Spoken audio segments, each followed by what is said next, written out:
तो दोस्तों मैं यहाँ पर एक कंबोडिया वाला एक्सपीरियंस और बताना चाहूँगा।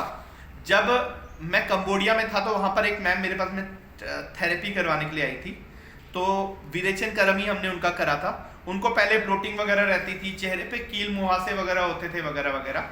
जब उन्होंने 4 या 5 सीटिंग्स ले ली थी, 5 सीटिंग्स शायद ली थी, उनका वेट शुरुआत में 80 kgs रहता था।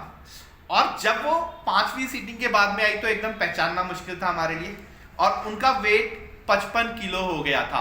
और ये वेट जो मैं बता रहा हूँ ये एक बहुत छोटा सा इफेक्ट था, उसके अलावा उनके चेहरे पे चमक जो थी वो बहुत ज्यादा थी। इतना बढ़िया उनका सिस्टम हो गया था कि वो मॉडलिंग करने लगे थे। आप लोग सम एक्चुअली इंडिया में एकदम पतले स्लिम ट्रिम मॉडल चाहिए होते हैं, बट बाहर थोड़े बहुत चलते हैं नॉर्मल मॉडल। तो 55 kg वेट के कैटेगरी में थी और सब कुछ एकदम अच्छा हो गया था। तो आप लोग भी जब भी पॉसिबल है दोस्तों विरेचन कर्म करवाइए।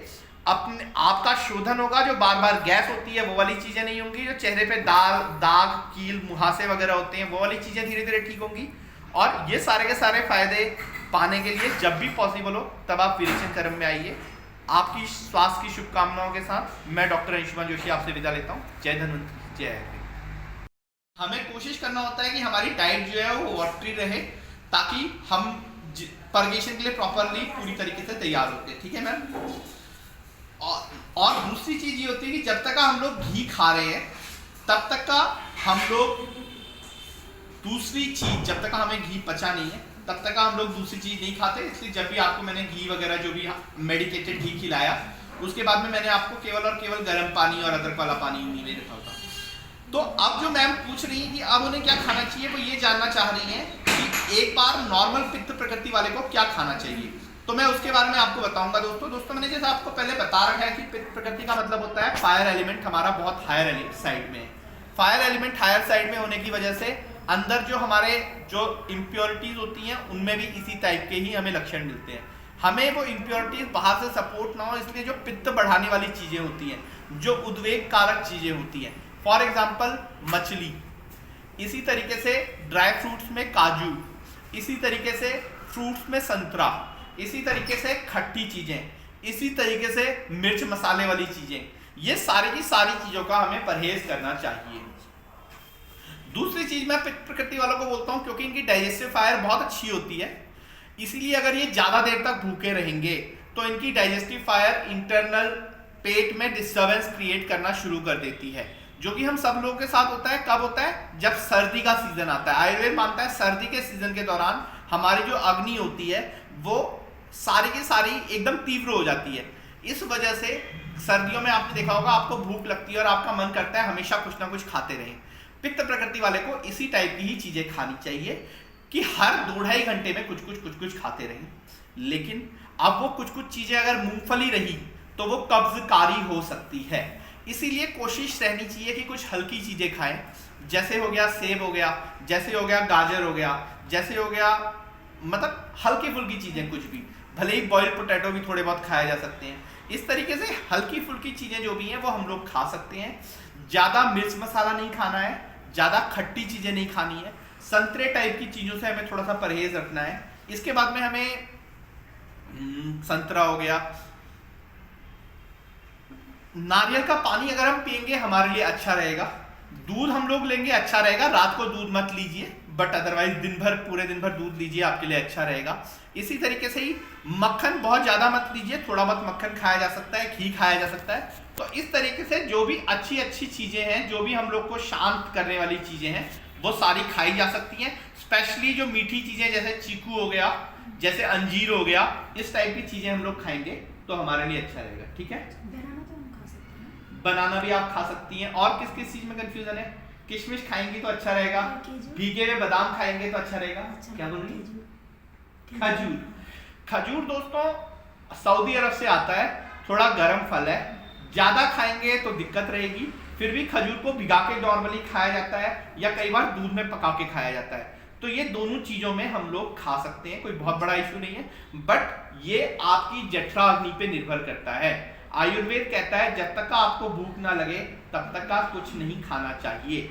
अगर हमें भूख कम लग रही है तो उस वाले केस में अदरक अजवाइन नींबू का हम लोग पानी पिएंगे तो बेटर रहेगा। आपको इतने दिन जो मैंने पतली पतली खिचड़ी खिलाई उसका कारण केवल इतना था क्योंकि जब हम लोग आपका विरेचन कर्म करवा रहे होते हैं तो आपका जो जठराग्नि होती है वो थोड़ी सी मंद हो जाती है।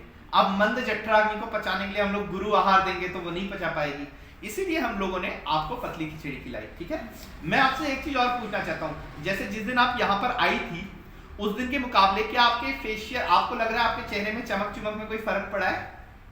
थोड़ा पड़ा है ना।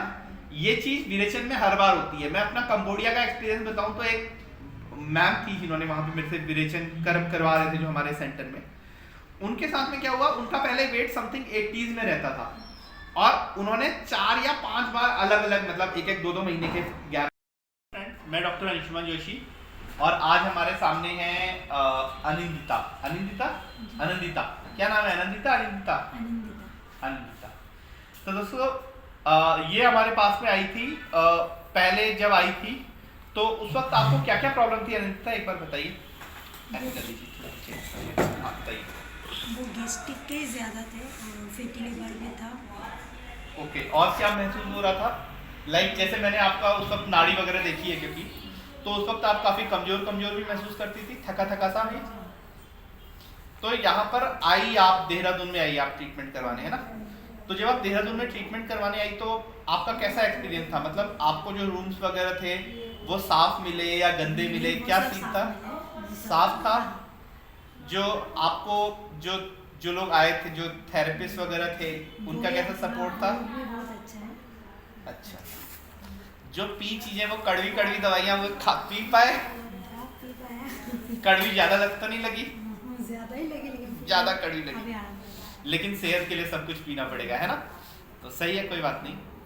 तो आनंदिता जी मेरे से पूछना चाह रही थी कि इनको आगे किस चीज का परहेज करना है। तो देखिए दोस्तों, मैंने ना आनंदिता जी का लिवर डिटॉक्स करवाया क्योंकि इनके पेट में गैस्ट्राइटिस टाइप की फील हो रही थी।